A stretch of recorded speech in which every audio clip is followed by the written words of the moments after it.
Actualité des églises, RCF. Alors nous arrivons à vous, Père François Montagnon, pour l'Église catholique. Donc vous venez nous parler du journal Église de la Nièvre. Alors là, c'est une bonne nouvelle. La Nièvre est verte.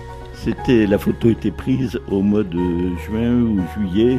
Et ce sont les moutons qui ont pris pension pendant l'été, une partie de l'été, avant la sécheresse. Et bon, ces moutons étaient là, on a eu une petite histoire avec eux. Mais on a été un petit peu campagne, c'est mis à l'air de la campagne. Oui, c'était très très bien d'avoir ces petits moutons dans la propriété de la maison du diocèse. Alors que nous réserve ce journal ? Alors d'abord un éditorial bien sûr qui est intitulé « Baptisé et envoyé ». C'est le titre du mois missionnaire dans lequel nous sommes. Le Père évêque relie la mission universelle. Le mois missionnaire, c'est la mission universelle, toute l'Église. Et à nos efforts missionnaires que nous devons déployer dans la Nièvre. Et puis il présente quelques figures de la mission comme François Xavier, Pauline Jaricot, que le Père évêque connaît bien oui. Pour venir de Lyon, etc. Dans les pages suivantes, il y a l'ordonnance réformant les paroisses du diocèse de Nevers. Donc il y avait déjà eu un courrier pour faire connaître cette ordonnance. C'est cette version qui fait foi maintenant, une fois que c'est publié, avec la carte qui figure le contour des différentes paroisses. Ensuite, on arrive dans les actualités du diocèse. Le Carmel a fêté ses 400 ans de présence à Nevers, c'est quand même pas mal. Les sœurs ont fait un très très gros travail pour rechercher les archives. Bon, ces documents sont encore exposés, je ne sais pas si ça va durer longtemps. Normalement jusqu'au 8 décembre, voilà. Dans la chapelle. Dans la chapelle, donc vous pouvez franchir la porte de la chapelle et découvrir ça.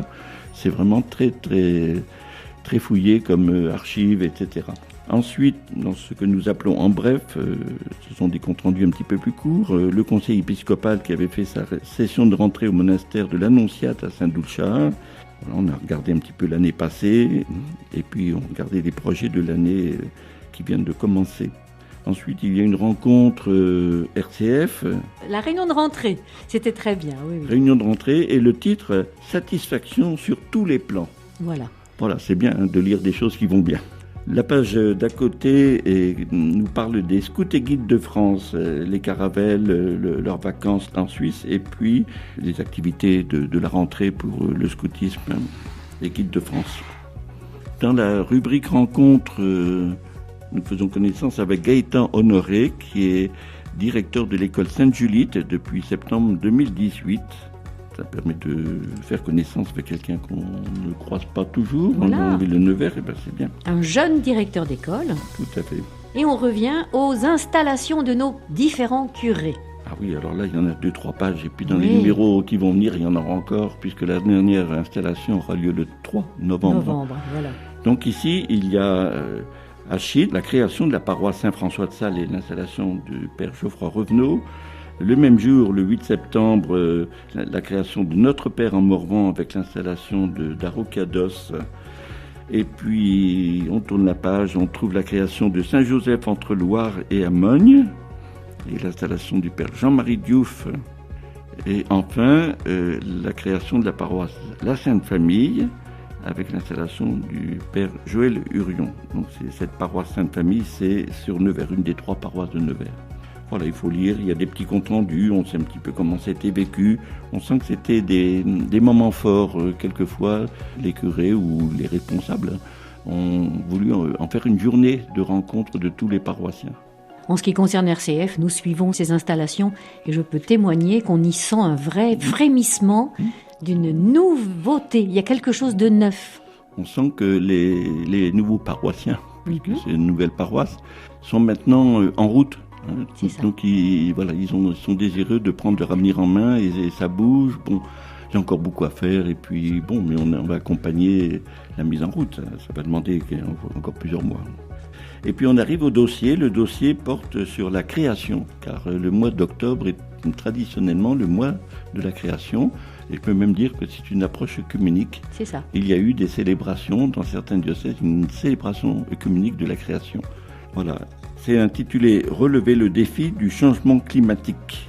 Et c'est Annick Rouget qui a préparé ce dossier avec beaucoup d'éléments, l'Église et l'écologie. Et puis il y a aussi quelques paragraphes choisis de Laudato Si, l'encyclique sur la création du pape François en 2015. Et enfin, pour terminer ce dossier, quelques initiatives et pistes d'action. C'est intéressant pour que nous ne soyons pas seulement sensibilisés, mais que quelques pistes sont proposées pour faire quelque chose. Voilà. Entre autres, moi j'entends beaucoup parler maintenant autour de moi d'églises vertes. On pourra en dire plus un jour. Mais... Alors maintenant, qu'est-ce que les catholiques proposent pour le mois qui vient ? L'agenda du mois d'octobre jusqu'à la mi-novembre. Plusieurs rencontres, je vais retenir une seule qui me paraît importante. C'est une conférence intitulée « Attendre et espérer, parcours d'un couple sans enfant ».